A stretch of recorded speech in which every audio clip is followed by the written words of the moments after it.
It's alive! It's making sounds, it's blinking.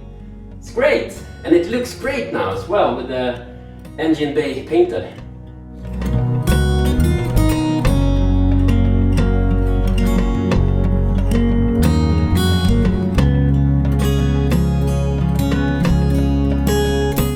So I have spent quite many days now wiring up all the usual stuff a car has, like indicators, low beam, high beam, wipers, all of that stuff.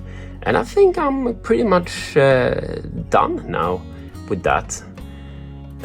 Still some wiring tape to be added to make it look neat, but it works. So let me show you. Now the ignition is off, and the light switch I have here, it's a two-way one. So in the middle one it's all dark, and if you turn it down you get low beam, as you can see there. And I also have this indicator light there, the green one. And I know maybe that's not the usual way a Mini has it, but this Mini was wired in that way, and I quite like it actually. You will see why later on. It's hard to see, but the instruments here are also lit up as soon as you turn on any lighting mode here. Now you only have the parking lights there as well. And when the ignition is on, you can use the horn. The horn is not really connected now, since you won't hear it, but you can use the light horn, so to say.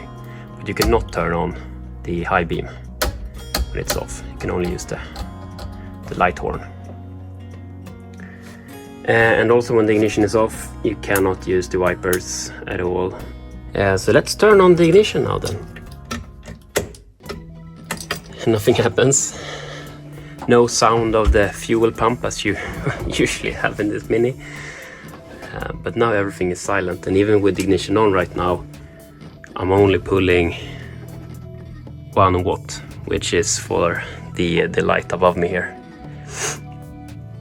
But now with the ignition on, I can still use the light horn, the normal horn if I had one, but I can use the indicators as well. So now you can see it's blinking out there. It's blinking in here as well. So you can see the normal warning lights you have are used now as indicator lights, right and left, with the same color as well. So I think it's quite neat actually. I like it that way. And as I show you, with ignition on, you can use the wipers as well. And what I've done here is to add a resistance in line with the slow speed. So that makes the slow speed even slower than it was before. So before you could barely see a difference between fast and slow speed, but now it's quite obvious. This is really slow, right? And the fast one, that's really fast. And as soon as you turn off the fast one, as you can see here, it goes back with slow speed to the resting position. Quite nice. And one thing I haven't really been able to test is the separate power of the return to park of the wipers. So if the ignition is on now, and I let's see, I turn on slow, oh that's the light, turn on slow speed like this, and if I turn off ignition in the midst of it, it still returns. That's awesome. If I recall correctly, it was not the behavior for the original Mini. Then the wipers would not go back to their resting position if you turn off the ignition when they are moving. But now they do, so now their ignition is off, it doesn't move. But now it's on, and I turn on the ignition, it moves, I turn off, and it goes back. Really nice. Awesome, that works. That's the first time I tested it. Cool. I also noticed that I've put some stickers here on the instruments, because I realized that I might be able to reuse the fuel gauge and the temperature gauge as well here. So I've done some measurements and found out what voltage values I need to provide to these instruments to show hot, neutral or cold, or for the fuel gauge full, half, or empty. So I think I have 2 spare IOs on my controller that I can use to generate those voltages depending on the state of charge and depending on the temperature. And what temperature, I don't really know right now. Maybe an average of every one of them or something like that.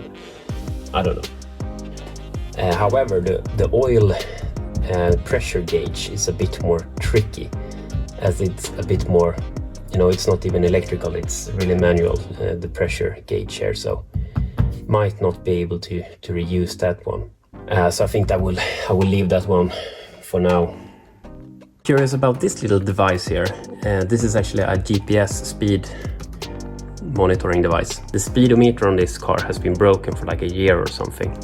And instead of fixing it, because I know I will, you know, make it electric by then, so I just chose to remedy the situation temporarily with this GPS one. So once I get this screen up and running here, I will can remove this one. Let's have a look on the wiring I've done here. So maybe we can start with the wiper motor here. So this is looking quite nice, I think, with the brushed metal surface here.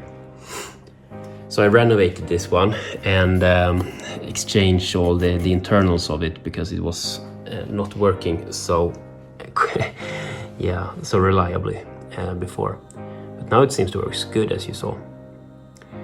So you can see the cables coming out here. This is the cable that comes from the rear of the Mini for the rear lights and brake lights and registration plate illumination and so on. And here's the cables coming from the wiper motors. They run all the way here, all the way into the center here. And so far I've focused only on the, you know, original equipment of the car, like indicators and high and low beam and so on. So I've only done those cables so far. So you can see these cables are routed here, the same routing as they were originally, all the way down, all the way front here to the lights here. So I've also prepared a lot for the electrification control unit, the vehicle control unit. So, I mean, there's tons of sensors into that one, and maybe I can walk through some of them here with you now. So, first off, I will have an ambient temperature sensor and I will have a coolant temperature sensor mounted somewhere in this area. So here you have some cables for these sensors. I'm also preparing to mount a fan here if necessary, if I don't have enough cooling with just passive radiator cooling. Then I have one cable available here as well for that fan. And these cables are just routed here and comes out here, because the control unit will be somewhere in this region here. So this will go into that one here. Another thing to note is the main 12 volt power. So this cable here will connect to the 12 volt battery, which will be mounted here. And I think I will purchase some AGM motorcycle battery or something like that, like 20 or 30 amp hours. This is a nice little battery mounted here. Yeah, I will have some kind of fuse here, probably like a 100 amp fuse or something. And from that fuse, this line will go into the main fuse central for the small fuses, which I have mounted inside the car. And from the fuse here, the 100 amp fuse, the cable for the OBC and DC-DC will be routed. For these cables here, you have one cable here for the temperature sensor, or temperature gauge, I mean. And you have one for the fuel gauge as well. You have 4 wires. 4 of these, I think, like these ones, are for the screen. So this is UART, RxTX cables. Or 5 of these cables will go into the pedals. The throttle pedal has 2 separate sensors. And the brake pedal is a linear sensor, so it has 3 wires. But 2 of them are common for the throttle pedal and the brake pedal. Moreover, I also have this one, which ignites the the red warning lamp of the cluster here. So the control unit will have the possibility to light up that red warning lamp. Moreover, the main power for the control unit is one of these red wires here as well, and ground, of course. But you also have this white wire here for ignition, so the ECU knows when the ignition is turned on. But there are tons of cables left to be to be installed here. CAN cables and power cables for the BMS and the battery modules everywhere.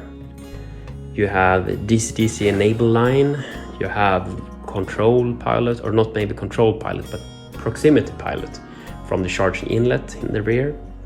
You have the red and the green LEDs. And of course you have the wiring to the inverter here as well.